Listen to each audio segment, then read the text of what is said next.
Hello అందరికీ, ఈరోజు మనం ఎంతో క్విక్గా చేసుకునే బనానా అండ్ కాకరకాయతో చిప్స్ ఎలా చేసుకోవాలో చూద్దాం.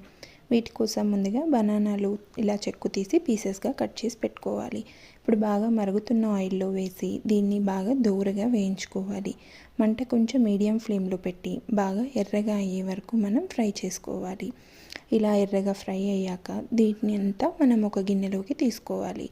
ఇవన్నీ బాగా వేయించాక ఇందులోకి ఉప్పు, కారం వేసి బాగా మిక్స్ చేసుకోవాలి. నేను ఇక్కడ మీకు ఒకసారి చూపిస్తాను ఎంత క్రిస్పీగా వచ్చాయో చూడండి. ఇప్పుడు ఇలాగే మనం తరిగి పెట్టుకున్న కాకరకాయతో కూడా చేసుకుందాం. కాకరకాయని ఇలా రౌండ్గా కట్ చేసి బాగా మరుగుతున్న ఆయిల్లోకి మనం వేసుకోవాలి. వీటినేమి ఉడకబెట్టి అలా చేయనవసరం లేదు. అలా చేస్తే అందులో ప్రోటీన్స్ అన్నీ పోతాయి.